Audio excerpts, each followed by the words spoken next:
Civil Aviation, former Minister of Information and Culture, now the President General of Nwodo, Chief John Nwodo, joins us this morning to discuss what you saw in the opening slide. Good morning. Thank you for joining us on Sunrise Daily. Thank you for having me. It was great to have you. Now, for a lot of people seeing that opening slide, seeing the Southeast agenda, I'm sure they're thinking, what is a Southeast agenda? Is there indeed a Southeast agenda? So if we could start on that note, is there indeed a Southeast agenda? And if there is, what is it? The Southeast agenda is a Nigeria that is all-inclusive. It is a Nigeria that is more productive, less corrupt, guarantees freedom of discrimination, and guarantees your capacity to enter into any part of the economy without administrative blocks. In other words, liberates your potentialities to achieve your optimum without any administrative encumbrances. Well, you speak about encumbrances, and it would seem that this agenda has faced some encumbrances over the past few years. Successive elections, there's always been that agitation, really, for the Southeast agenda. So we'll go to break now because of our time. But when we return, we'll talk about some of these encumbrances and what you maybe foresee. We have a few years to 2023, and what you foresee ahead of 2023 and the plans of the Southeast to ensure that this agenda becomes a reality. Please stay with us. Welcome back. Chief John Nwodo is still with us, the President General of Nwodo. Well, I'm sure you've been following the political moves. I mean, we just saw the governor of Ebonyi State likening the Southeast people to Isaac in the Bible, saying, well, for him and for the Southeast people, that the time to move has come. I'm sure you've also been following what's happening in the PDP, the different meetings, the statements coming out. But in all of that, how do you see the different moves affecting the chances of the Southeast come 2023, especially with the recent defection of Governor Umahi, the response of the PDP and other Southeast governors? How do you see this affecting the chances of the Southeast? Well, actually, the point is that over here in Southeast, they feel completely marginalized. They feel Nigeria has not ended the Nigerian Civil War. They feel accepted in the Nigerian polity. They feel discriminated against. And this feeling is manifested in 2 or 3 different ways. One is the young, and those who have not had the experience and exposure to the last Nigerian Civil War, who think that there is no place for unity in this country, and that the continuous discrimination of the Southeast from the rudimentary centers of governance in Nigeria does not recommend a continued existence of patronage of man. It is interesting that this conversation, this particular perspective has been on for quite a while, Chief Nwodo. What, in your opinion, is responsible for this restriction, if I can call it that? This agitation has been on for quite a while, and it would look like we seem to be stagnated about this matter. What, in your opinion, is responsible for this slow down where we are on this issue at this point, and where do we go from here?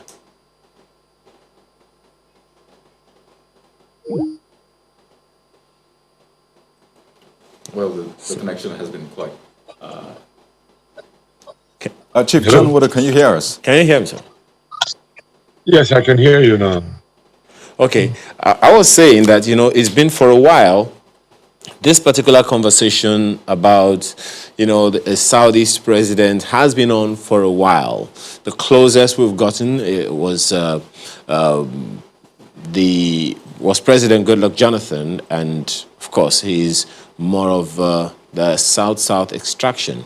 What, in your opinion, could be the reason for us not having the kind of understanding, that kind of understanding. A number of people across all the divides feel that the Southeast, hasn't really been able to get to that level yet. What, in your opinion, is responsible for that? Why has that been impossible so far? There is a deliberate lack of will amongst the political class to accept the people of the South back on equal terms as Nigerians since the end of the Civil War.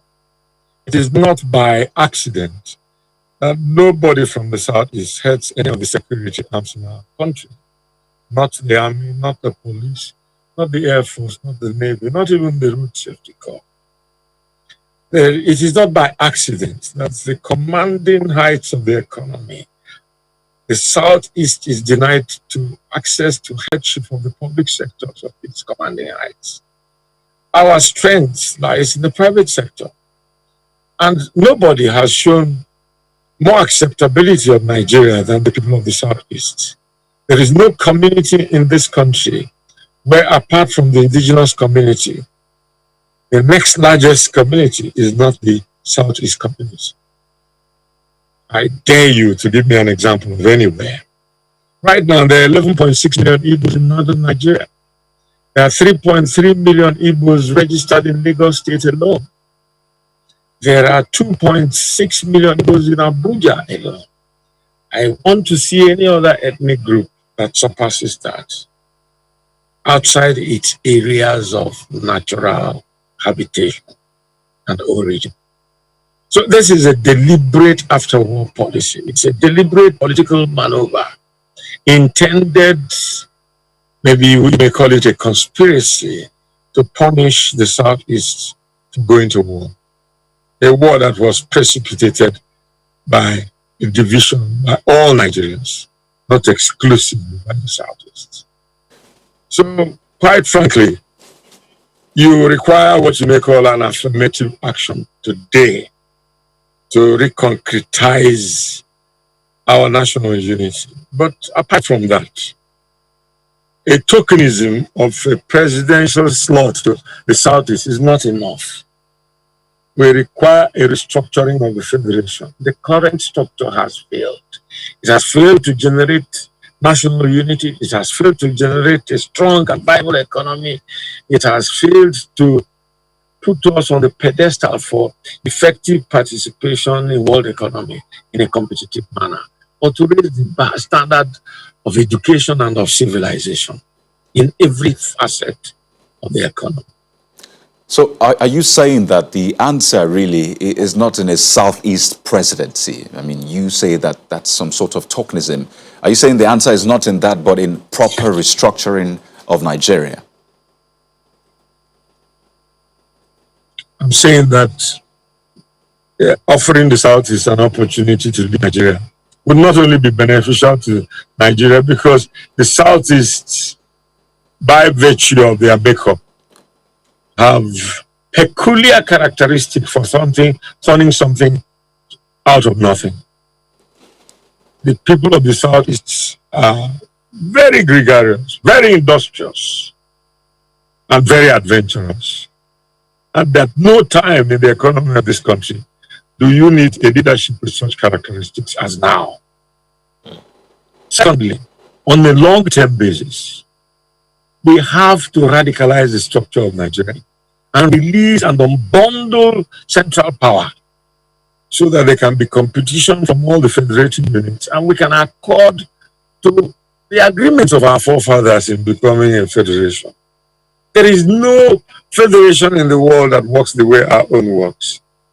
In political lexicography dictionary, the word federation is a union of independent federating units who have donated some of their powers to federal structure. But what we have in the name of a federation in Nigeria is a strong central government that they donate certain powers, very little powers to the federating units. That's a misnomer. It's neither our history, it's neither our agreement, and the Constitution is one imposed on us by a military administration. It is not touched on us. It was not, there was no referendum for it. It was never approved. we're living on a quicksand. Well, when you talk about the egregious nature of Southeasterners, definitely a good number of people would agree with you. But then talking about them in the political class, perhaps it's the same or perhaps it's another thing entirely. Because talking about the political class, when you say that the political class is trying as much as possible to keep the Saudis subjugated in a way, I'm wondering because the same political class has a good number of Southeasterners among them. There is hardly any election in Nigeria that has held and held successfully without significant contribution of Southeasterners. So is there a responsibility for politicians of Southeastern extraction that they have not been fulfilling? Or what is the problem here? Please don't be patronizing. Since the history of this country, the Southeasterner has headed the government of Nigeria only once. Dr. Azikiwe was a ceremonial president. The real power resided in the prime minister. It was only the military government of Agui Ironsi that gave the Southeast any access to executive political power. And it was very short-lived. And his life ended in a very disastrous circumstances, which compromised national unity, which I don't want to go into. So don't be patronizing. We have been left out of power apparatus in Nigeria deliberately. Deliberately. And it has endangered national cohesion, national unity. It requires what you may call an affirmative action. We did it when Abiola won election and was deprived of assuming power. Even the current government had to make a public apology on behalf of the country, posthumously, to Abiola. And for that reason, every opportunity was given to ensure that the major political parties nominated people from his area. And that's how Obasanjo emerged after defeating Olufalaye. Don't change the goalpost when it affects the Southeast. We have been cheated out of the governance of this country. The war is still on as far as the people of the Southeast are concerned. But you may say that we participate in the government of Nigeria. The Constitution makes it imperative that we must participate. But we've been given tokenism. And in any case, the structure has been panel beaten by the military administrations that gave birth to our present political arrangement in a manner that leaves us in an undeserved minority.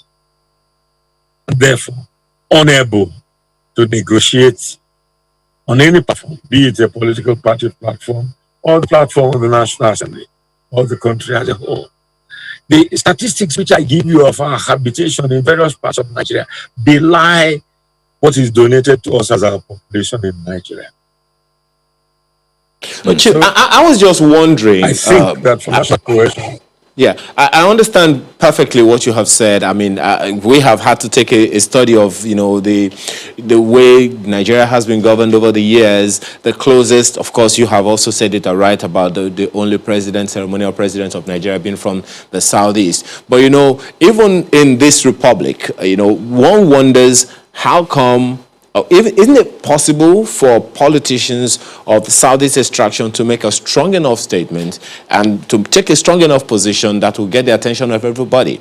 Because you will remember that when President Obasanjo was in government in this republic, all Senate presidents that we had, I think about 4 of them, they were all from the Southeast extraction at the time. And, so that's why I'm wondering, what is the political class from the Southeast in Nigeria? What is it that they can do themselves to put the Southeast on the front burner? I'm just hoping that there's something that they also can do.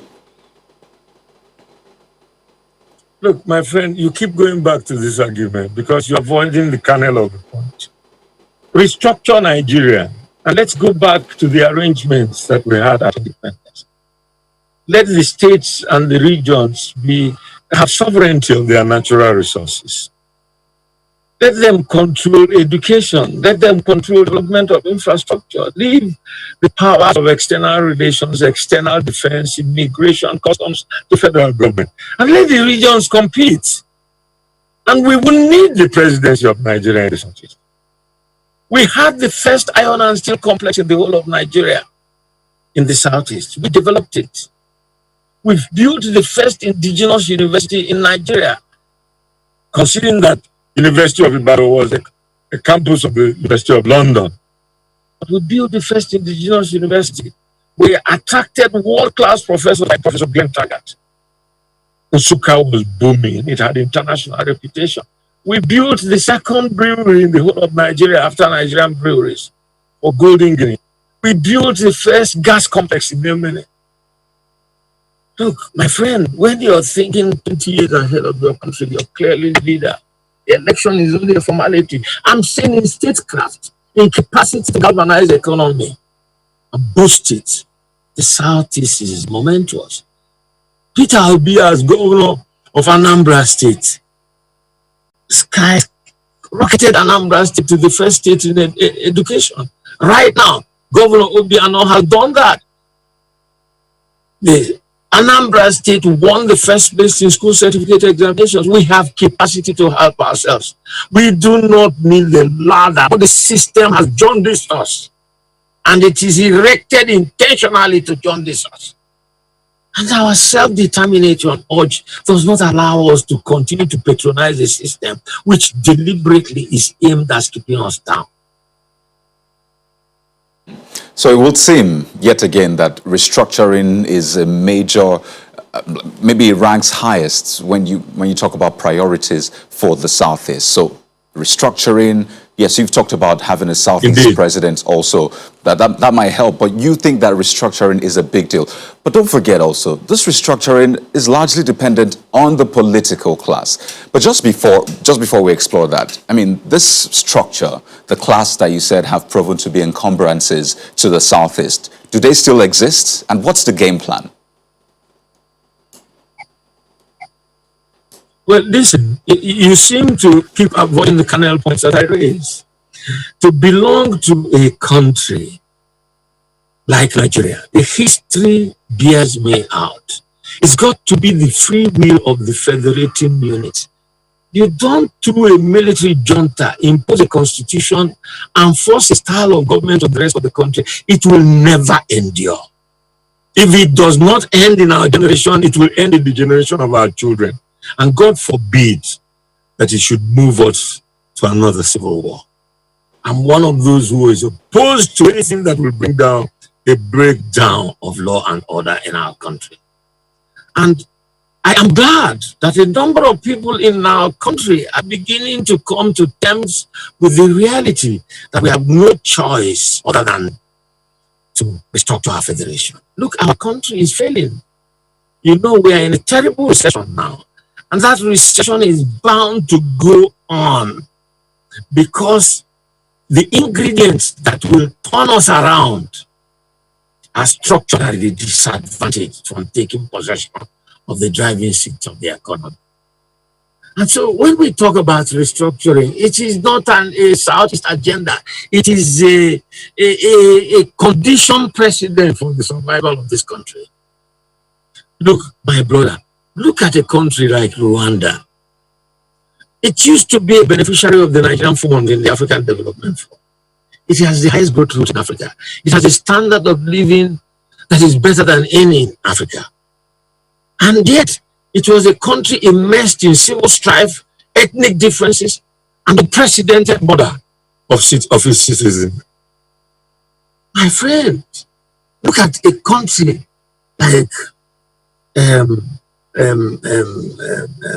the European country that is the greatest exporter of food in the world today. Now, this country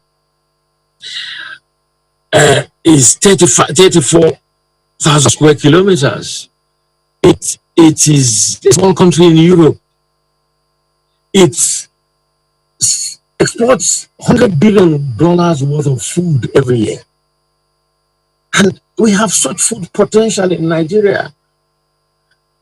We grow the highest volume of cassava in the world. How much of ethanol do we export? We grow about 8th largest volume of cows in Nigeria. We import milk from Holland. We don't export any butter anywhere.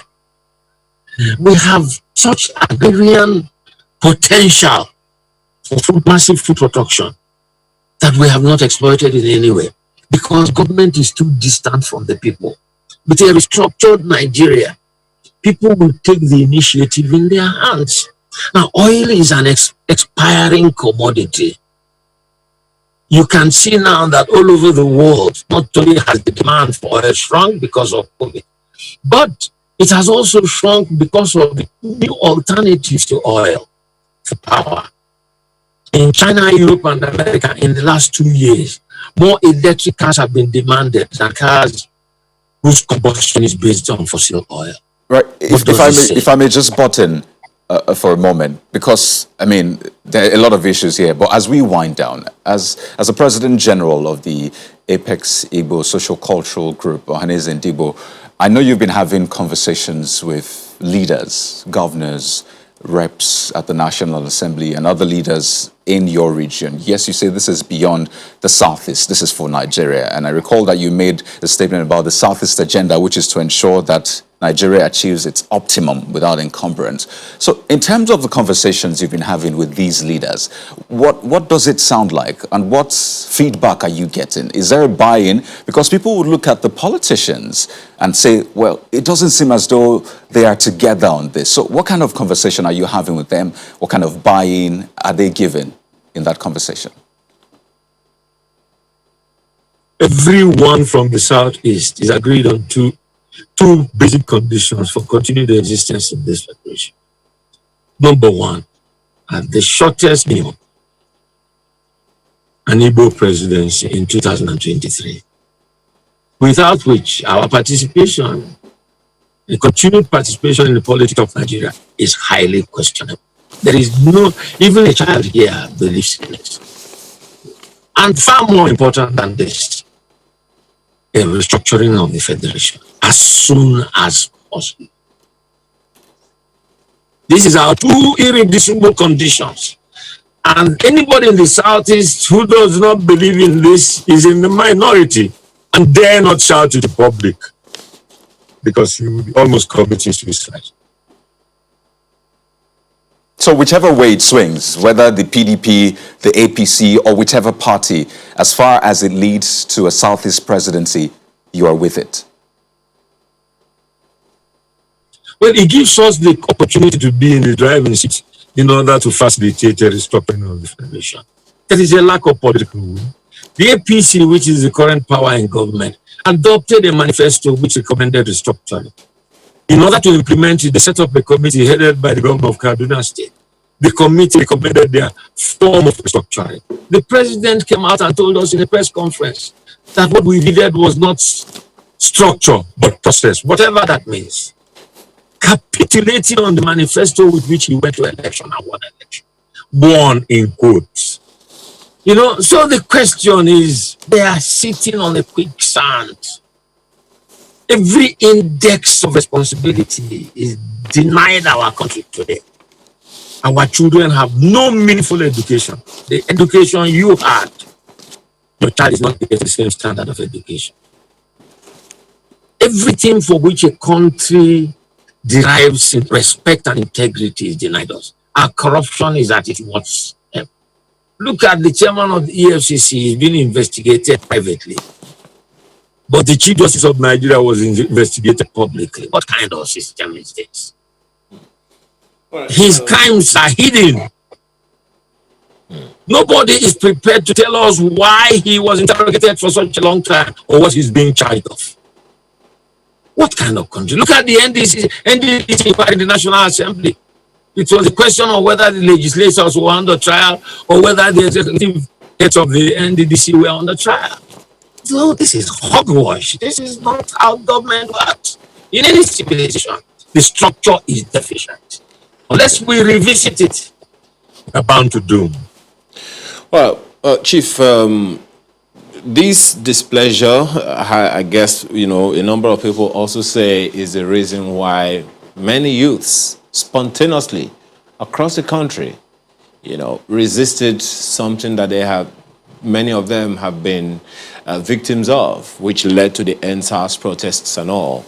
And then, of course, they are asking for all kinds of restructuring, just as you are as well.